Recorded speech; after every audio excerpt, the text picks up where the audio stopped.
दुनिया भर में गहरा रहे क्लाइमेट चेंज के संकट के बीच संयुक्त राष्ट्र महासचिव एंटोनियो गुटेरेस ने भयावह भविष्य का अंदेशा जताते हुए एक बार फिर वैश्विक तापमान को कम करने पर जोर दिया है।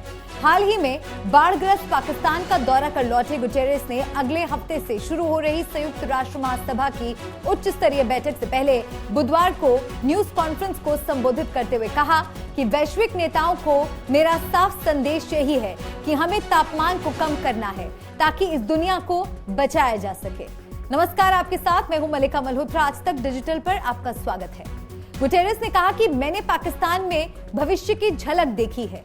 उन्होंने कहा, मैंने कल्पना से परे हर ओर होने जा रहा जलवायु अराजकता का भविष्य देखा है, जहां बड़े पैमाने पर लोगों की मौत, मानव पीड़ा, बुनियादी ढांचे और आजीविका को नुकसान होगा।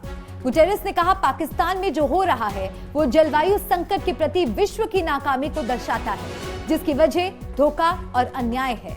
पाकिस्तान, अफ्रीका, साहिल, छोटे छोटे द्वीप देशों या कम विकसित देशों का इस संकट में कोई हाथ नहीं है, लेकिन ये देश बड़े और विकसित देशों द्वारा किए जा रहे कार्बन उत्सर्जन की भयावह कीमत चुका रहे हैं। गुटेरेस ने कहा कि G20 देश इस 80% उत्सर्जन के जिम्मेदार हैं। ये देश खुद भी सूखे, आग, बाढ़ से जूझ रहे हैं, लेकिन इससे निपटने में कुछ नहीं किया जा रहा। अगर इन G20 देशों का 1/3 हिस्सा पानी में डूबा हुआ होता, जैसा कि कल हो सकता है, तो शायद उत्सर्जन में भारी कटौती पर सहमति जताना इनके लिए आसान होता। संयुक्त राष्ट्र महासभा के 77वें सत्र की उच्च स्तरीय बैठक में जुटने जा रहे वैश्विक नेताओं को संदेश देते हुए यूएन प्रमुख ने कहा कि इन नेताओं को मेरा स्पष्ट संदेश है कि वैश्विक तापमान को कम करें, दुनिया में जलजिला मत लाओ, ऐसा मत करो।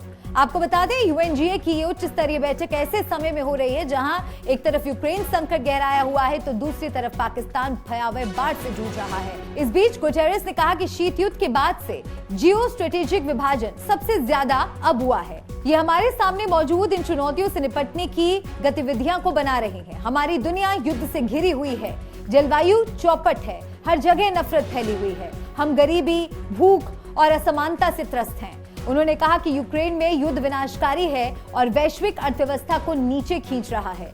रूसी भोजन और उर्वरक को वैश्विक बाजारों तक पहुंचाने के समझौते के बावजूद इस साल कई देशों में अकाल का वास्तविक जोखिम बना हुआ है।